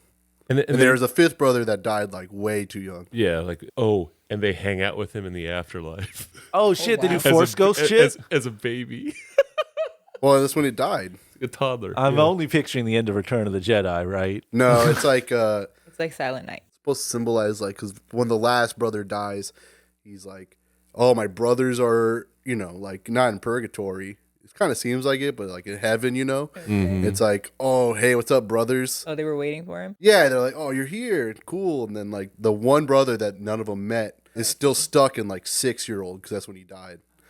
And so it's not like what's the movie where the guy imagines his son being graduating from? It's not like Silent Silent Night. Night. Yeah, it's where not- he's he can just grow up to be an adult. It's like he is just stuck at 6, and so they just all kind of meet up in heaven. Yeah. And they did all die IRL. Not Except- all of them. Yeah, one of them lived, but Wait, so what year was this? It's throughout the 80s and 90s. But the hyperbolic way of telling the story is that there's a family curse and it takes all the brothers. Okay. But Did they frame it like that in the movie? Let me put it this way: is steroid abuse a curse? No, you electively do that. Is cocaine before riding your motorcycle a curse? No, you electively do that. Is alcohol abuse a curse? No, you electively do that. So it's not really a curse. It's just that's the thing about this story. They gussy it up by being like, yeah, man, this family's cursed. But it's no, they're guys that grew up in Texas that made some really bad choices. And is that stuff in the film, or do they kind of sugarcoat it and make them? I don't know. Was it sugar coated? no, I mean they don't go heavy on the steroid stuff. If No. anything, it's he lightly. dies fast. Yeah, they, it's had to rifle through everything. If 'cause it was anything, a short they film. lightly applied that he was taking steroids, and then he ruptured something in his his heart. his intestines, and he Oh, didn't that's right. know Yeah, because yeah, he's yeah. puking out blood. Yeah, And then they're like, "You should get checked." He's like, "Nah, I'm alright. I'm just sick." And then he dies later. yeah. And then so he dies from a ruptured intestine. Mhm. The next brother Well, Carrie. Then I think it's like Carrie loses his leg. Yeah, because Yeah. he gets drunk and rides a motorcycle. Yeah. And then he loses his leg. Then their other brother breaks his shoulder. Mike, right? Yeah. Through surgery, goes into toxic shock, and then goes into coma, then comes out and he's all like messed up. Then he just kills himself by like overdosing. And then the other brother that loses his leg later on just shoots himself in the head. Yeah. It's because he's like he had a run in WWE and then they just stopped using because that's just what they do. It's a short, small window, or WWF at the time, and and then he just kills himself in the yard. Then Zac Efron fights an old man in the yard, his dad in the movie, and then there's the scene where like they hang out with their older brother, and it's just in there. I mean, is there like a hook to this movie or like a narrative? Because this sounds like you guys are just reading a Wikipedia entry to me. And that's what they did. You know, like, I got something out of it because I don't know. I've always grown up with the lore. Yeah. Yeah. I've always heard about the curse. That's not like a new thing. If that's No, what you're it's not- implying. it's not new at Okay. all, yeah. And it's like, in a sense, it is kind of weird. Like the dad's career gets all shitty. Then they have the son. The oldest son dies first at like 6.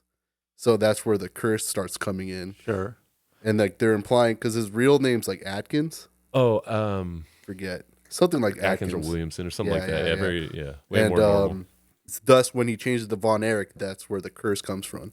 Yeah. So, Ancestral curse. So there's a scene like when Zac Efron, has a kid in the movie. They're like, we're not going to name it Von Erich, Can't call it my actual last name, not my birth given last name, not Yeah. the made up one my dad gave us, or not the new one. I mean, I don't know. I would say sports biopics can be kind of Yeah. fun, like Gran Turismo, which we watched. That was about a guy trying to race, and then he got to race, and then he raced. The thing about this one is that it's still speculative. You know what I mean? Like Right. because there's no way that the father is really telling the truth. There's no way that Okay. So there's fan made documentaries about this family that are great because Do there's they- people that are so passionate about this. Do they all And sex together? Well, Or is that just my fan mate? that's yours. Okay. I thought you meant the makers of those No, no. documentaries. All the You never know. My slash fic. But because there's you could say, oh, like the wrestling in the movie, it starts off really good, but it's like, well, there's actual matches that that they wrestled. You could watch that. You could watch Dark Side of the Ring. There's a bunch of this thing has been covered, and it's been covered way more factually than this movie did it. This happens a lot when something that's, you can't really call wrestling a subculture, but when things that, a lot of mainstream people like just have a casual affiliation with it, be it like, skateboarding or professional wrestling, it's just like, hey man, did you see Gleaming the Cube? Did you see Thrashing? Right. Yo, that Iron Claw movie, I heard that's good. It's like, yeah, man. I haven't heard anyone say that. Yeah, not one. I like those Dark Side of the Ring documentary mini docs, whatever you want to call them. Like that's a great series. Those are told by the actual wrestlers, and that's for casual people like myself. It's like, I don't want to actually watch the matches, but like tell me all the crazy lore and talk about Macho Man getting coked up behind the thing or whatever. This movie had, I don't know what the hell was going on, but they had a Ric Flair like character, or it was supposed to be Ric Flair. Okay, but the guy had an accent, and the wig was like the shittiest thing I've ever fucking seen. I was like, spend more than $5 on the wig, right? And it didn't, like, he was trying to impersonate him. There's so many people that do great Ric Flair impersonations that are actors that you could have got for the same price. There's just a lot of ponderous decisions in this one for sure. So would you say the Dark Side of the Ring is the superior way to take in the story? For sure. But there's like a lot of like, how they do those recreations in Dark Side of the Ring? Right. Yeah. Shadows and shot from behind. There's an element of that kind of crept into this too. And I was like, oh, okay. I wonder if it's like referencing that, or if it's that was the budget. I don't know. Dylan, you're a lot more kind to these kind of things. Would you say Dark Side of the Ring is also the way to take in the story? The Chad Dark Side of the Ring versus the Virgin Iron Claw? Or like shoot interviews. You know what I mean? Sure. Yeah. Like, as a fan of both the movie and the Dark Side of the Ring, if you just want to hear it presented like, what's his name? Kevin just being like, yeah, so my brothers, they were all fucked up. Like, he's just telling you to your face. If you just want like a recreation of something like that and like some sort of story, because in this one, it's it's more like the drama than it that's- is like just the factualized. I guess that's what I'm kind of getting at. Like, what does the dramatization of the story bring as like a movie? Oh, I mean, like, I don't know. You just see like Sadness, I guess. yeah, it's like a dark film. It's not like a fun watch. There's cool parts like they started doing a wrestling montage of Tom Sawyer's by Rush. Oh, okay. Yeah. Rush's Tom Sawyer. In the trailer, but yeah. Yeah, on. I know, but in the movie, Right, there's right. like the whole song pretty much gets used. Yeah. And they're just like fighting the Freebirds. I thought that was cool. Like the wrestling is very minimal here. Oh yeah. I'm not complaining. I'm not saying like that sucked. Like I wish there was more wrestling. If anything, I was kind of happy about that. Because if I had to relive like a Ric Flair versus Kevin Von Erich and like we've already in seen. real time, it'd be like 30 minutes long. Like fuck. I'm happy with the way they shot it. Like they presented the wrestling and stuff. I thought that was cool. It's really dark. Like it was shot dark. I don't know if that's like the screening I had. What I mean by that is like I was trying to pour hot sauce in my burrito and I couldn't see the entire fucking time. And it's like dark. It was shot really dark, and Yeah. I spilled some on my hand. I was sad. But regardless, I thought it was a good watch. I think if you just have like a passing understanding of Von Erichs or wrestling, or just want to see like people make their bodies like Zac Efron or a Jeremy Allen White, you just want to see them like buffed out and look like Sam Solik for some reason. That's really cool. Sam Solik, the YouTube guy, by the way. Okay. Actually, that's a good point that he was about, or he was kind of on the cusp of, because this movie is kind of being marketed toward a wider audience than wrestling fans. It's an A24 film. Exactly. Correct? Yes. So because they did that, it handicaps the movie, because in order to tell the story in the movie, you have to have characters, instead of like me walking up to you and going, "Hi Colin, how's it going?" I'd walk up to you and be like, "Hi, Jerry Jarrett of the Territories, who owns blah blah blah, Right, in, right. in Greenville, and who I'm trying to acquire from." Or like even Fritz von Erich at one point, is talking to Carrie, and just like, "Oh, hi Carrie von Erich, Intercontinental Champion." Like it's just like, Yeah. what the so there's a lot of like, we have to tell you through the dialogue who all these people are and what their relationship is. That's the annoying part of almost Yeah. any biopic, really. Yeah, it's pretty frustrating. It's also tough because at no point do they show you what motivates these people to wrestle. Like, do they love Okay, it? yeah. You don't know. It just shows them being like, okay. Like, there's one point where Fritz just says to Carrie after he comes back from like an Olympic trial, "Well, now's your time to get in the business." Okay, he just goes and he just wrestles. Well, no, it's because they want the attention from their dad. Their dad's the one that's like pushing them all. But in real life, if you listen to if you listen to Carrie talk, he's like, "I love wrestling." And that's why he still makes appearances and why he's still involved. Kevin. I'm sorry. Yeah. My bad. Yeah. It's like Carrie's dead. Yeah, exactly. From beyond the grave. So yeah, it's I don't know, I think it would have been a little bit more fair to those guys if they would have had even an inclination as to what motivates them, aside from just dad's a hard case. Well, I guess if it's contested or their story, right? Because you were saying different people say different stuff about them, then they can get around that by not really saying this is why they did it. It's just kind of more showing you what happened. This happens a lot, like when you got, especially in wrestling, when like a Hollywood studio comes, they want to tell a wrestling story. The wrestlers, like they love, they tend to love like, "Oh yeah, I want to be on the big screen," right? And then when you get like a producer or a director or whoever going, "Hey man, I know that this isn't accurate, but this is what we got to do, to sell on the big screen." Right. And then they're like, "Okay, yeah," and they go along with it. So then in the end, you get something that's like, that didn't happen, You could extend that well beyond wrestling, but it's just one of those things like when you like Dylan, who like really knows this stuff, like his dad who really knows this stuff, and you watch certain things, you go, "Oh yeah, I'm watching a movie about this." Yeah, you give these concessions. I mean, I guess to me, the wrestling movie for people who don't like wrestling is The Wrestler. Yep, where I'd you agree. get into the psychology and all that. And That's another thing that I wish was in this movie. It's like, hey, can you have him teaching some of the psychology? so behind this? between the two of you, would you say that this is on that level of? Oh no, like being psychology of like, Well, just being a film in and of its own right that you could pitch to a non-wrestling fan that is wrestling centric.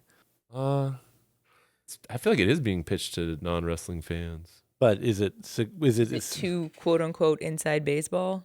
It's hard to say. No, I've been, because it's such a specific family, you know? Yeah. And it's a specific case. It's not like they tell you, like, I guess from The Wrestler, where it's like, you have to do all this stuff to become this way to get that. It's more like, fuck, our brother died. Yeah, Yeah. It's like a different genre. Almost. Yeah. Yeah. It's not so much about the wrestling. It's so much of the family. It's more drama than like a sports movie. Yeah, if anything, there's like It's okay. It's more like Foxcatcher, like where it's just like the actual amateur wrestling movie, Right, Where it's right. just like the dude kills I forget his fucking name offhand, but yeah, he kills him. You know, so it's just it's kind of like that. It's just like death, heaviness, sadness, crying. You know, I haven't thought about Foxcatcher in a hell of a long time. I think I saw it. Anyways. Never heard of it. You know what I wish they had more of? Bruiser Brody. Exactly. Yes. I mean, he was there. yeah. And I was like, damn, that's a good Bruiser Brody. Yeah, that guy was actually he good. like barely did. Yeah, He did party with him. That was cool. Yep. They're all like fucking montages of them like partying and shit. Yep. More Freebirds too. I wish there was some more Freebirds. But other than that, I thought it was a good film. I was really thrown off once Ric Flair started coming out. Yeah. Not like I don't really care if they get like a guy that looks like him or anything. I was more like, damn, that was quick. Because he like, Yeah, it was like he shows up for super- like 5 minutes. Yeah, yeah, and like, it's like one of the biggest, like most influential wrestlers in history, and they just kind of like breeze right through it. Versus being like, this is like your, your third act. You got to overcome this. You know what I mean? Like, Right. yeah, it was like this is like the bully in the way or whatever. It was just, hey, Ric Flair's in this movie and doesn't sound like Ric Flair, doesn't look like him, and he's got a robe on that kind of resembles Ric Flair's robe, and he beats him. But in a way, in a sense, in the movie, I think they try to convey that Kevin broke his family curse through Ric Flair because he fights him and then he gets disqualified because he put the iron claw on his head for too long and drew blood off Ric Flair from the whole move. And then Ric Flair comes back in the locker room and Kevin's dad's all pissed off, he's like, what the fuck were you doing? Like, why did you do that? And then Rick's like, I would rematch you anytime, man. I don't care. That was a good fight. I thought all this stuff was decided ahead of time. Why are we talking about it? Well, like I it's- think Sometimes depending on the booker, but like sometimes like just like the result is determined. Like he's going over, and then you're like, okay, and then the two of the, like, especially back in the territories, they would not map out anything. Okay, Nothing. You work it in the ring. You call it in the ring. plus they were kind of saying that he was going off script. That's why he was getting disqualified. I see. Yeah, he held the claw. Yeah, he was like, stop doing that. Like, stop. I already counted to 4. Stop doing it. And he just wouldn't let go. Yeah, but then they get in the locker room. Rick's like, great stuff. Cause Yeah, like, that was a great fight. You're not as fucking bitch as I thought you were. Yeah. Let's have a rematch. That's it. Well, that was also on the poster. Yeah. Iron Claw. You're not as bitch as I thought You're you not were. as a big bitch as I thought you were. No, I did, like, I don't know. I enjoyed the film for what it was worth. So okay, we'll make it official here because I'll be honest, neither of you are selling me on this movie. Is this? Are you declaring this the world champion or is it just kayfabe? You tell me, Brent. Kayfabe, and like this isn't necessary. Like you said, like if you enjoyed The Wrestler, just watch The Wrestler again. Because like, and then like if you are interested in Von Erichs, there's better ways to get this story than this movie. I would call this the Intercontinental Champion, second Damn. best, Right. not the World Heavy. But I like the drama. I don't really need so much the wrestling or like the factual way they looked. Even though I thought David looked really like David Von Erich. That's true. Yeah. I will say he's the one guy that looked like him. Even Jeremy did kind of look like Carrie a little bit, like in the nose. Yeah. Stuff. But I just like seeing these actors that I see, like Jeremy, the guy that plays Carrie. I like seeing him from the guy from The Bear, skinny chef guy, into just some jacked fucking dude. I just like seeing that kind of. I like that. Transformation. Yeah, give me a guy, transform him like into a fucking crazy monster. It's funny though because like they're considerably shorter Yeah. than the Von Erichs, so like they're in the ring with the ropes at the same level, and you're like, huh? Yeah, They have that doesn't match my childhood memories of the Von Erichs. David and Mike are like the tall brothers, and then Yeah. the two that survive are like really short. And it's like apparent because like they hug their dad, they're like at their shoulder levels, and I'm like, that's so sick. I forgot about that. That's so awesome. And yeah, Carrie just looks like Sam Solik, and I couldn't get it over with. Yeah. But Intercontinental champion for sure. I don't know if you'd like this. It's a very dark drama heavy film that I don't think you would understand. Ooh, I do have toss the a Barbie at very the end. little pea brain. I don't think I could wrap my mind around this. Speaking of, you know who else has little pea brains? Yes. Ducks. No, They are that is not true. 'Cause they have- proportional. No, they're birds. They literally say you bird brain. well, not ducks. Ducks are birds, bro. Yeah, but they're not bird brained. They're duck brained. Got big old ducks. Why do you think they look like that? They look like Because they're got like, you know what's a sick color combo? Green, brown, No, white, Ducks are orange. beautiful, majestic creatures, but they're like the himbos of the animal kingdom. It is crazy because the entire time looking at this ducks, like that's a fucking good color scheme. Yeah, I know. They look Ducks are great. so cool. Yeah, just green and orange kind of. That's Yeah, green. It was like yeah. green, brown, orange, white. Like fuck, they I got know. their colors on lock. Listen, you want the best color combinations in the world, you have to look to Mother Nature. No. She doesn't play. Does not. Aurora Borealis. In your kitchen, And Krusty Burger, just mountains, huh? foliage, flora, fauna, Chewbacca, Del Taco, nature. Yoda. Tell me about this movie, Dylan. Oh well, I'm the only person that everyone. I'm calling it right now. I'm gonna need 45 minutes to explain this film. I saw Migration, the new Illumination film. I like Immolation Immolation. better though. That's amazing. That'd be dude. crazy. It's all Hey, like- you want to talk about nature color schemes? Immolation. It's Check all that death out metal sometime. themed animation for kids. It opens up. It doesn't say this here. Opens up with the Minions short. Oh, really? It You shows got a up- bonus? Yeah. Okay, now And I'm it, jealous. It has a Victor from the first villain from the first Minions movie. Okay. And he's stuck on the moon because at the end of the first Minions, sorry, spoiler, he ends up on the moon and he's stuck there. And then it shows Minions and they're like torturing the guy. He's trying to get back on Earth. Whoa. Not torturing him, but he's just annoying him. 'Cause it's okay. like, Bothering him. Okay. yeah, because it's all like Minions. Oh, like psychologically torturing. Well, sort of, because Minion's like, dabba dabba dooba dabba doo. And then Victor's like, shut up. Yeah, I don't need your help. I'm going back to Earth, you stupid idiot. Yeah. And then he doesn't go back to Earth, and the Minions are too smart. It was really cute. I liked it a lot. The Minions have their own spaceship that went to go pick up the one Minion that was there, and the smart guy wasn't looking, and all of a sudden they hit each other, and they end up on Mars, and there was a little cute alien in Mars, like a green little thing, and the guy's like, you ugly fucking alien, get the fuck away from me. I don't know, I was like, It's damn, crazy this they is sell what's so many happening. toys. Illumination's Illumination's good. just Yeah. the dialogue is so blue. And then like the little aliens like starts hanging out with the Minions, and then the Minions get into the aliens UFO and leave that bad guy on Mars, and that's the end of the short. He's All right. still in space. He's yeah, abandoned. it was very Looney Tunes. so he's just relegated to a different. I like when they give the shorts to the kids. That's movies. awesome, It's like, yeah. let's get you some bang for your buck. You poor parents might have spent up to like $60 to $80 on this venture. Let's give you we can put together 10 minutes with the characters that the kids actually know and like. We can do this. Wish Yeah. they did that for adult movies. Yeah, it's a little vignette. Why not? You know what? Bring back the music video. Give me a music video before my movies Oh, instead of trailers for these Good fucking Ooh, point. the King Kong Godzilla movie gets another like Led Zeppelin rap song. Yes. Hard. Fuck. Yes. That'd be Yes. super sick. This is the venue for music videos Yes. now. Is Anyway, movie let me theaters. explain to you guys the story of Migration in 45 minutes or less.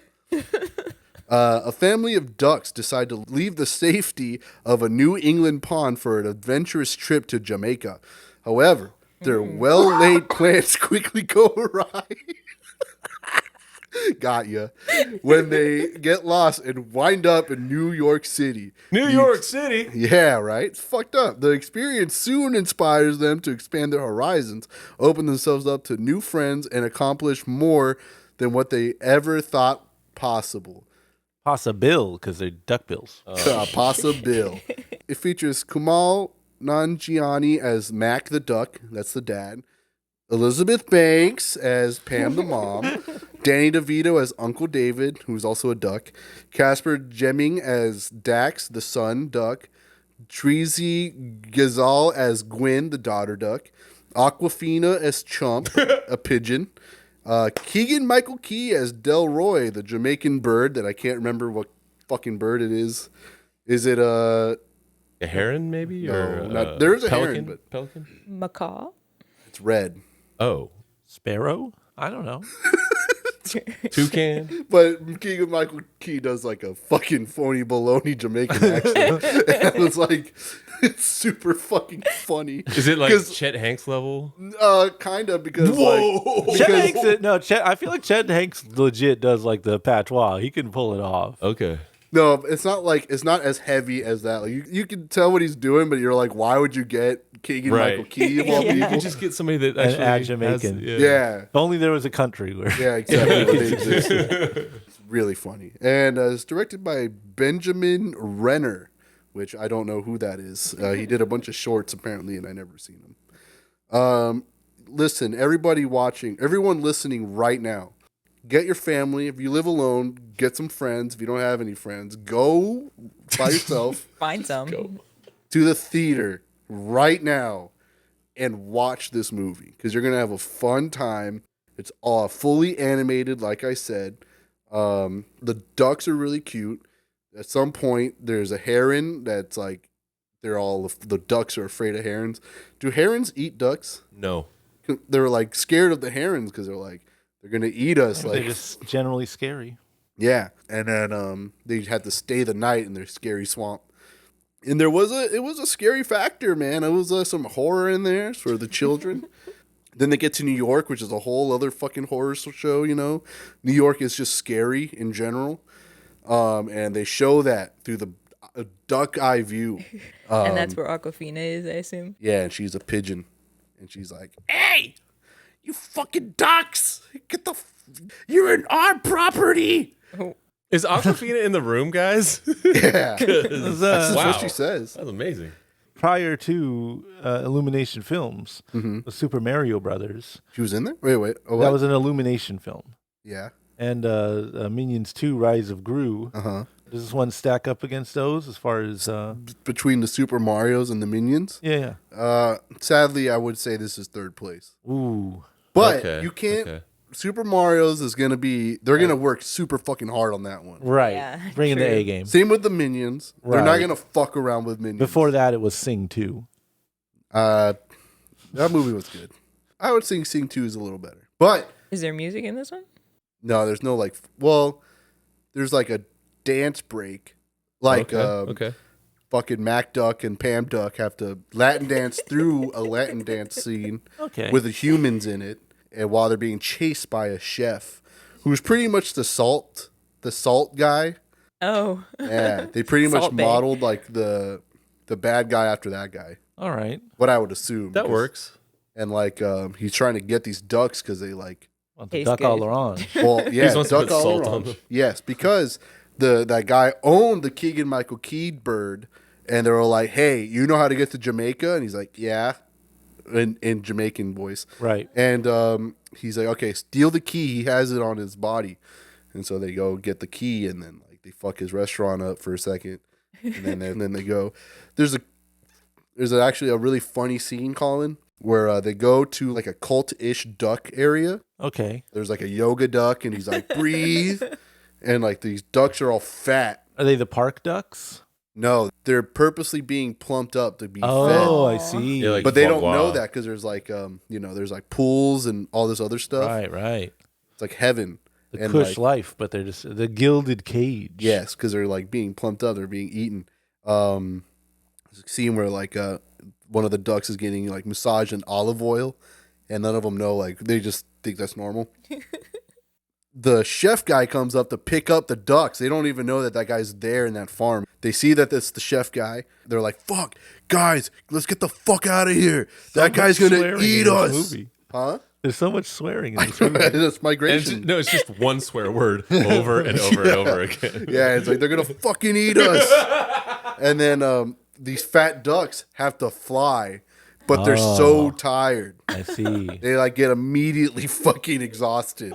All right. And I was like, that's really funny. That's good. All right. So it's a commentary on the horrors of factory farming. I can respect that. Yeah, exactly. So I was like, that's crazy, man. You're really putting that in this kids movie? You're gonna put a kids movie out where the boy duck gets his feathers stomped on by the chef, and he can't get away, so he has to rip his Oh my feathers off God. Jeez. and run. It just run. He can't fly, so he has to hop on his dad's back. Oh God. And I was like, Jesus Christ, that is depressing. And then it's like, here's your Christmas dinner. Right. Well, they escaped, and then they get caught again later on because the chef has like a helicopter. Oh yeah. Yeah, rolling it's like, in it. It's fucking awesome. Really wants these specific ducks, it sounds They don't like. really talk too. It's really cool. None of the humans talk. Oh, weird. All right. Yeah, Do they look like humans, or are they super like? they look like stylized? you remember Minions humans? Yeah. Oh, okay. They look like that, all kind of animated. Blobby. Pointy feature. The business animated.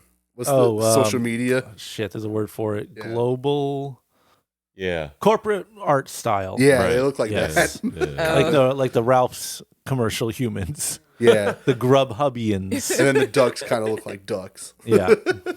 Well, listen, I said you didn't sell me on the Iron Claw. You're selling me on this migration. That sounds like a pretty good time. It was a fun time. It was me, my friend, and then like 8 rows ahead of us, a mom and her son at the 9:30 showing, and I was like, man, When you guys were kids, did your parents take you to late movies? not kids movies. They would Yeah. take me to like action films. Yeah, stuff that- they wanted to see. Yeah, and they're like, we're okay. stuck with you, you fucking dickhead. Same. Yeah. Like- but not kids movies. Yeah. Yeah, they That was would. usually a matinee or weekend thing, you know? Yeah. Yeah, Yeah. But that's one thing we've definitely seen, throughout the last year and a half. There's Yeah, a people lot People be of taking that. their kids to these late night showings. When did we see Troll? It was like 10 p.m. Yeah. when we And there was watched kids there? Trolls.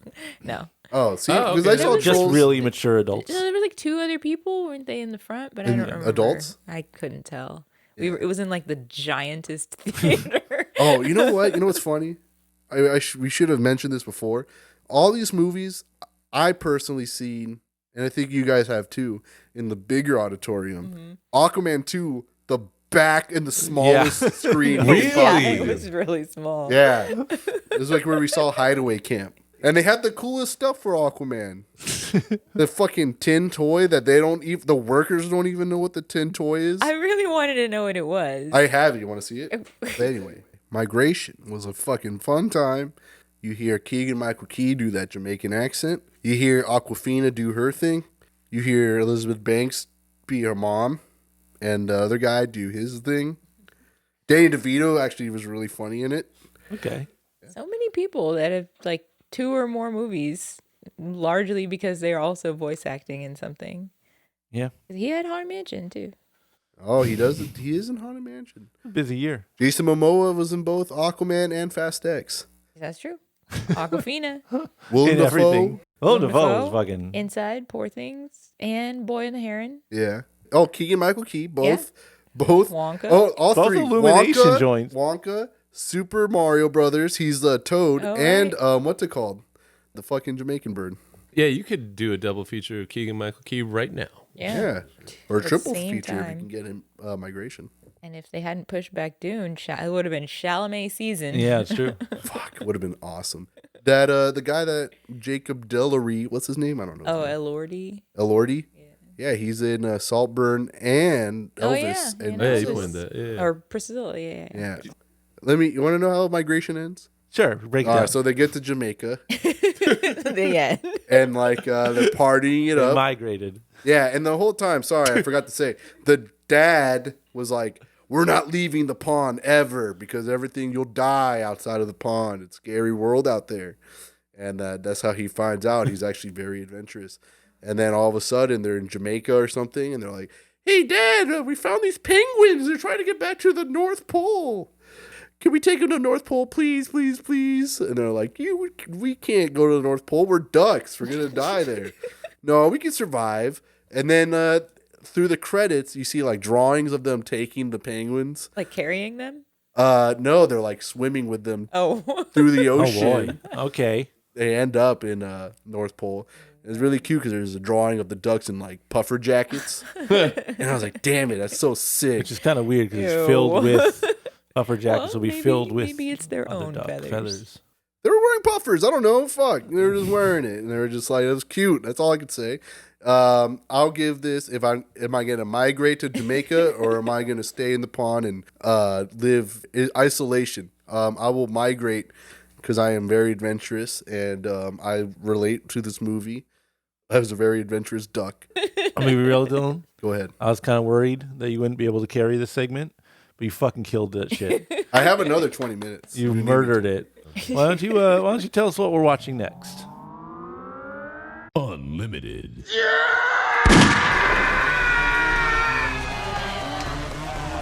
Hey everybody, thank you for listening to this week's episode of the Regal Movie Masters Unlimited. Next week, we got the Color Purple remake. Will it live up to the original one? We'll see, and I can't wait to see it. Then we got Ferrari, featuring Adam Driver, because Ferrari is a car. Huh? Get it? I can't wait to get in my car and drive to the theater to see this one. Then we got The Boys in the Boat. Will the American rowing team beat Nazi Germany's rowing team? We fucking hope so, because I have no idea, but by God, I hope we do. We also got our fourth quarter tier list. Get ready for some action and possible fights. So get your list ready and compare and contrast. Anyways, everybody, see you at the movies. Bye.